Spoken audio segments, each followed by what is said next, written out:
Mga kasayan, magpa-power up tayo ng ng Rusi Macho 175. Ni-request na yung kasayan. Ano ka pangalan kasayan yan? Jimmy Asprin. Jimmy Asprin. Shoutout sa iyo kasayan Jimmy Asprin. Ito na yung request mo. Pakita mo sa nila kasayan. Request ni Jimmy Asprin.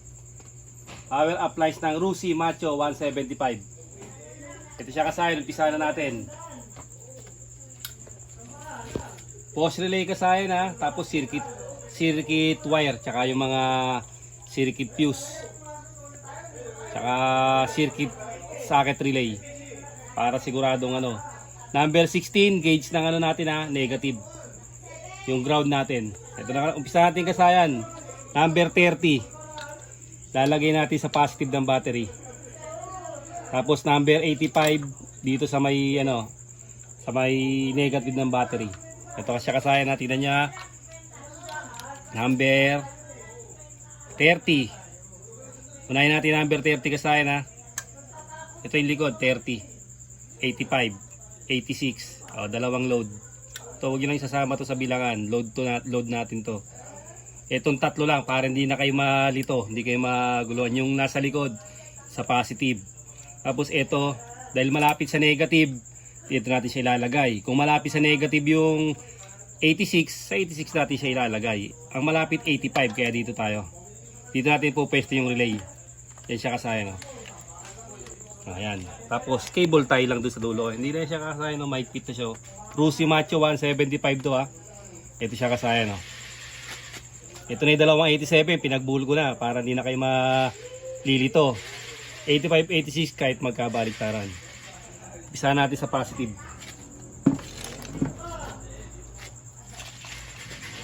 Natin Phillips screw.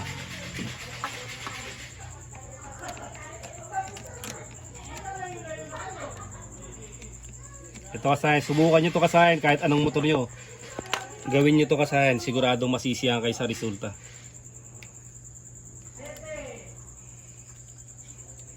Shoutout nga pala kay Kabekis natin, kay Becky Works.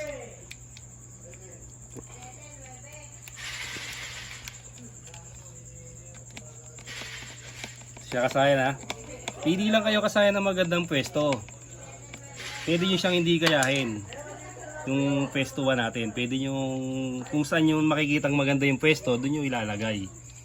Ito, pwede naman kung ito na yung maganda sa paningin nyo, doon siya ilalagay ha. Tapos ito na siya kasayan na yung number 85. Then yung kasayan na, meron siyang isang wire. Ito siya Pupunta na siya sa negative ng battery, pupunta pa sa body ground. Dalawang negative kasayan na, negative ng battery, body ground. Ito yung body ground ng ng Rusi Macho 175 Papalakasin natin yan. Ito siya. Pupunta na yan dito.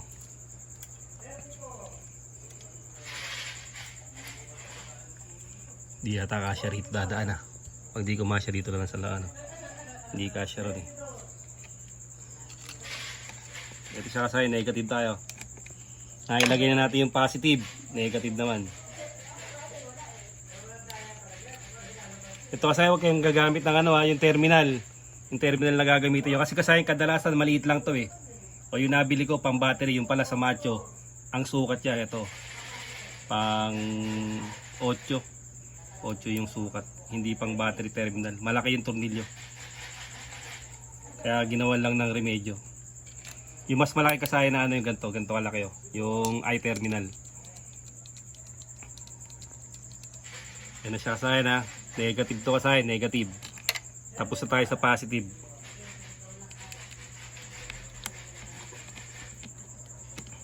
Pampaganda ng daloy ng to kasayan, pampaganda ng daloy ng kuryente, pampatipid ng battery, pampahaba ng buhay.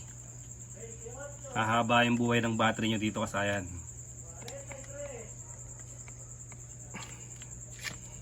Ito siya kasayan, tatakbo na siya dito, yung isa pang negative.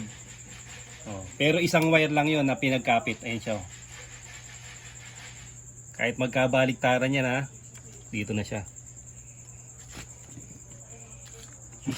Number 10.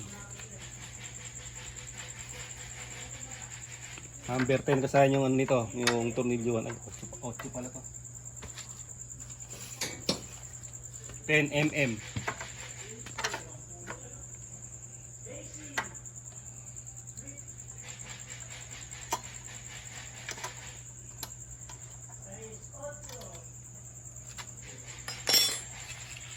Ito siya sa ano. Saktong-sakto lang sa kanya yung ano.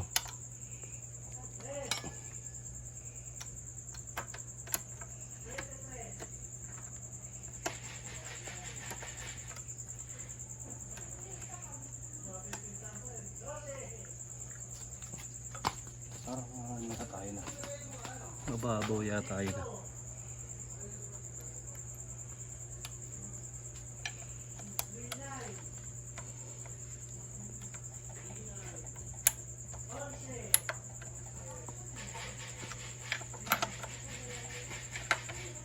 Pitch lang kasaya para talagang kumapit yung ano.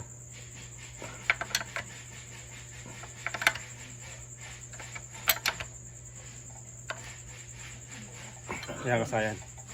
Ayun yung negative niya. Pang balance. Kasi tayo ko kasayan, no. Ito siya. Yung accessory wire. Ito kasayan yung accessory wire. Oh. Ito na, kulay black. Dito natin ilalagay ito.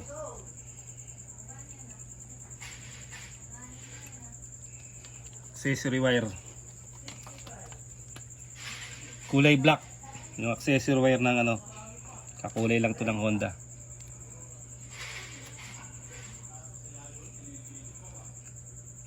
Pwede niyong gamitan ng lighter. Ayan, para siguradong hindi mababawasan ng hibla. Tsaka sayan ha. Bosch relay ito kasayan ha. Kaya tingnan niyo yung wire. Talagang makapal yung wire niya.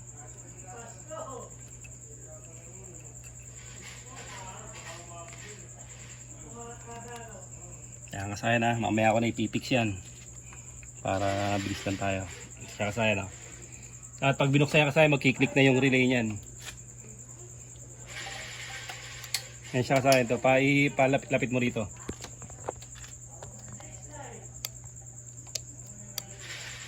Okay na kasayan. Gumagana na yung ano natin, relay natin. Ngayon kasayan sa natin lalagay ito. Ito na kasayan yung ano, binattery operated natin kasayan. Ano, ito siya. Yan siya kasayan ha. Pagka hinugot nyo ito kasayan, itong regulator, hugutin nyo siya kasayan ha. Ito, wala na, takpan nyo na to. Ito yung kukunin natin kasayan para maging battery operated siya. Ito, silyado na yan kasayan. Dito mapupunta yung wire. Dito tatakbo yung isang 87.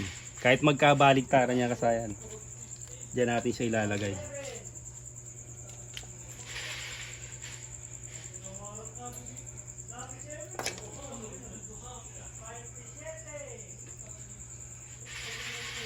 Pipix ko lang ito mamaya kasayan.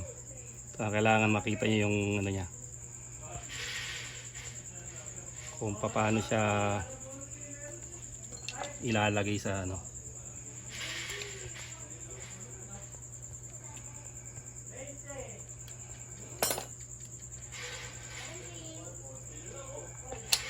Pagbukas nyo kasayan, gagana na yung battery operated niya.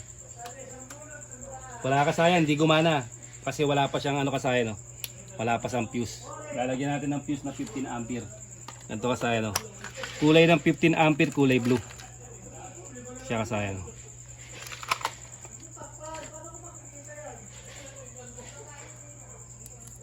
Ayan na siya kasayan. Battery operated na kasayan yan. Yung headlight, tail light, tsaka yung park light niya, tsaka yung gear shift indicator. Yung dashboard niya kasayan, battery operated na yan. Tapos kasayan ito, kung magkabaligtaran niya kasayan, gagana pa rin yan kasayan kasi single pole double throw, Bosch relay, 12 volts 30 amperes. Yung kasayan, saan pupunta to? Ito na kasayan yung malalakas na ilaw. Kahit saang ilaw kasayan na paglalagyan nyo. Yung kasayan, sasampulan lang natin ito kasayan kasi kakapitan pa talit ng MDL to. Isusunod din natin yan, MDL saka mini driving light. Ay, parehas lang pala yun. Tsaka yung ano pala, yung dual horn. Ano siya kasayan ha, sample natin ha. Ito, saan pupunta yung kasayan? Dito siya pupunta sa ano? Sa three-way switch. Pag nakuha nyo yung common, yung main, ito yung main, makukuha nyo na yung high and low. Yung high and low ng ilaw. Ito siya. Sa kasayan para makuha nyo agad yung ano natin. Wala muna gamitin natin. Mamaya na natin siya ayusin. Ito yung isang kasayan ha. Halimbawa, ang mga night tripper yung ilalagay nyo, mga projector, lahat ng malalakas na ilaw, pwede nyo siyang ilagay dito. Lalagay nyo lang sa common para lumabas yung ano niya, yung high and low. Pag di lumabas yung high and low, hindi nyo na ilagay sa main supply. Lilipat-lipat nyo lang sa tatlo.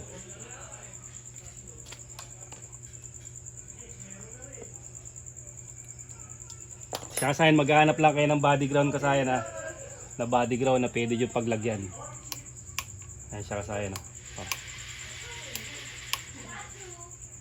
Ganun lang kasayan yung pagpapower up kasayan ng ano, Rusi Macho. Napakadali kasayan.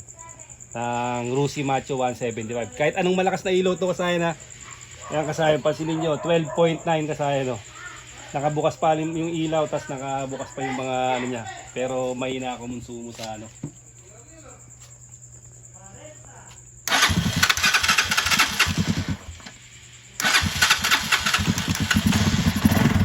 Kasayan, no? Nakawala na kasi yung gas natin kasayan. Kaya ano, okay na yan kasayan, wala na rin kurap yan. Yan lang, gayahin nyo kasayan. Basta dito lang yung ilalagay yung ano kasayan na, yung isang 87. Dito kasayan na, hindi rito ha, ito, yung papuntang harness. Yan yung papuntang harness kasayan na. Tapos yung isang 87 sa malalakas na ilaw na paglalagay nyo. Tapos kung gagawa pa kayo ng, maglalagay pa kayo ng park light, pwede nyo pang isama rito kasayan. Dito kayo maglinya ng pang park light. O ilagay nyo sa kulay brown para isang ano na lang. Isang switch na lang dito kasayan pag nilagay nyo sa brown. Sa brown nyo ilalagay yung park light para kasama dyan. Naka-relay yan kasayan kaya wala kayong magiging problema. Magiging maganda yung ano ng load nyo. Ito naman dito, kahit anong malakas to kasayan, kayang-kaya nyo dalhin. Hindi na tayo makabusina kasayan dahil ano pa, gabi na kasayan. Tatry ko susunod pag nagkabit tayo ng dual horn.